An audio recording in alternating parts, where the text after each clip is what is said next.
Okay, here's a look at my original Generation 1 Scorponok.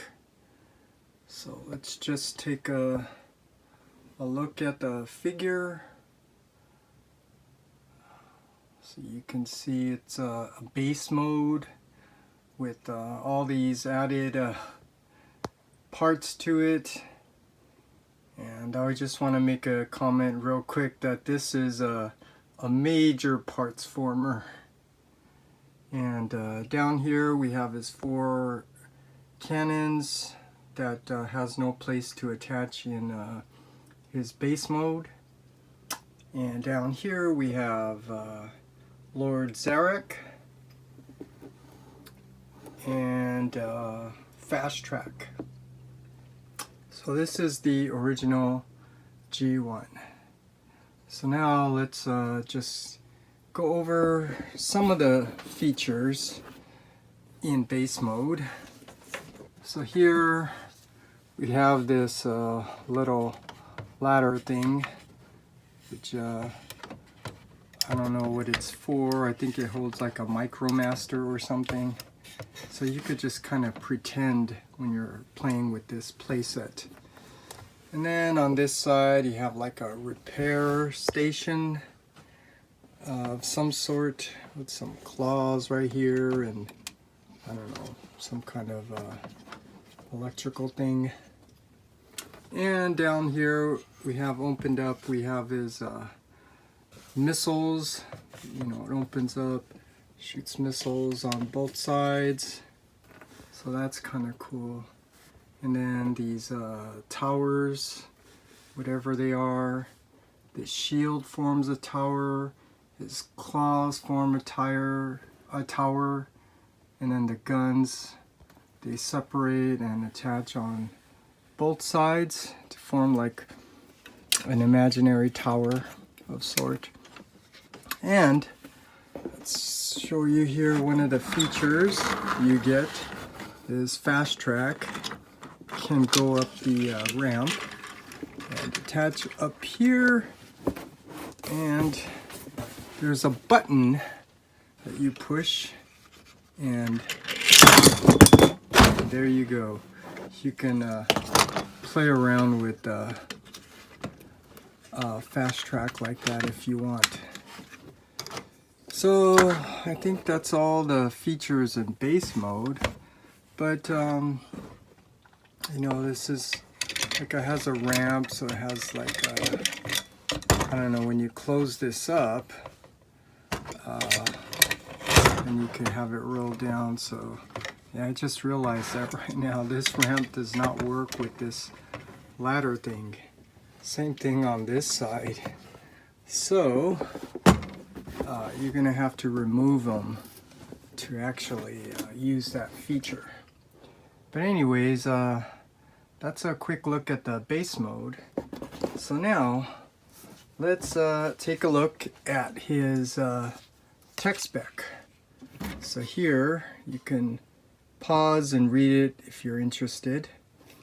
And here's his text, here's his specs, which you need the decoder to be able to decipher.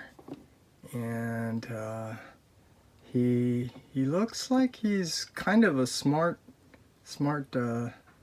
Decepticon. But anyways, that's that. And what I like to do, just to have it on reference for my video, here is the original instructions with a nice G1 artwork. And you can see what it comes with, the stickers. And here, these are all the parts that you get. So I think that's important to have so you know if it's complete. And then off to, what does this say? Start Scorpion. So instead of going through the transformation, I just like sharing the instructions so you can pause it, and hopefully this way it's actually much easier to transform if you need some sort of reference. But it is kind of nice to see, you know, people transforming their figures. but I, you know, like to be thorough and just kind of go over the instructions. So here's that feature I was telling you. Oh, I didn't show you that. Fast Track actually does transform. And what do we got here? We got all these parts. This is a major parts former. And then this is going through the transformation steps into robot mode. And Zarek, yeah, he does transform and form the head of Scorponok, because he is a headmaster, and then where the stickers go. So that's a quick look at the instructions. So now, yeah, let's take a close-up look at Lord Zarek, so we can just appreciate the nice detail for an original toy from the late 80s. So that's cool. And then of course you fold this up and you lift this up, and there's his head that goes inside Scorponok. And now here is Fast Track. So this is just a simple feature.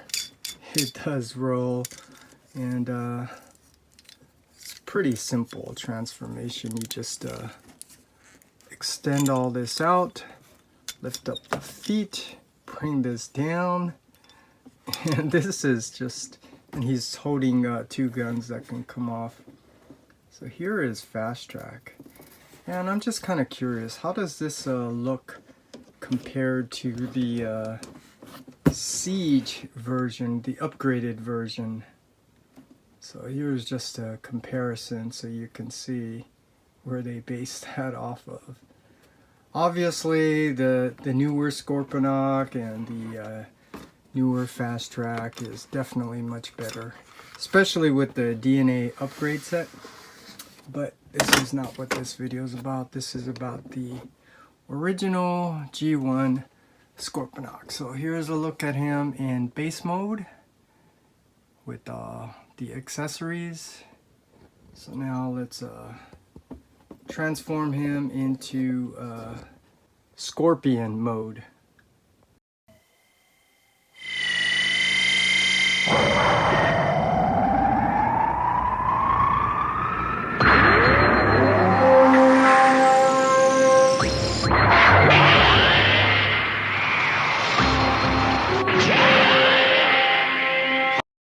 Okay, so here we have a look at Scorponok in his Scorpion mode. So that's not really a very detailed head, but it's the head of Scorponok. So you can see his claws. They do have a nice strong ratchet there. Same with the arms up here, really nice, and they go in. So that's a cool feature. And then, like all G1 toys, you always get these cool little things. So here you can see when you roll it down here on these wheels, this actually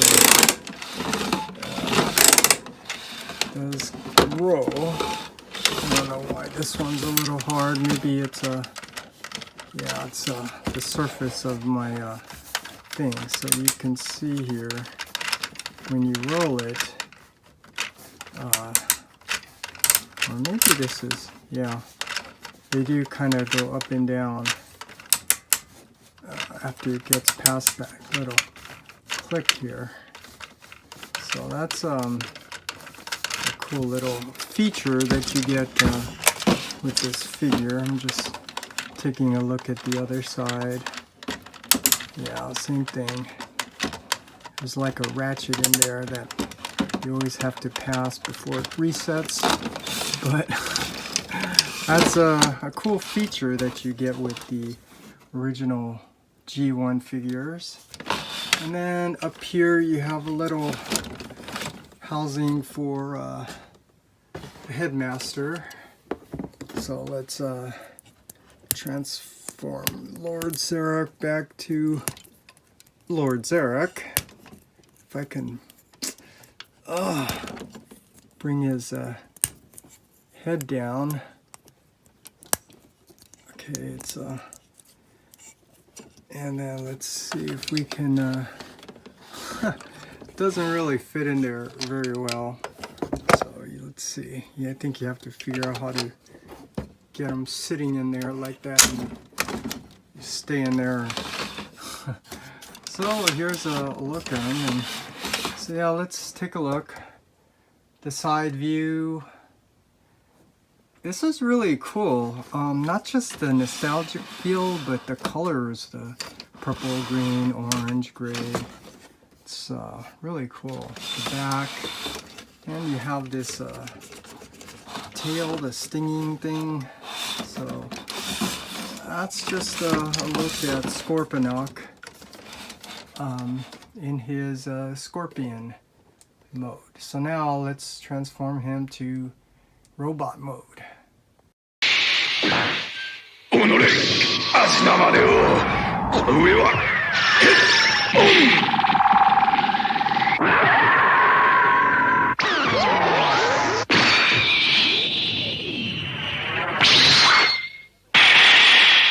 Okay, here's a look at Scorponok in robot mode.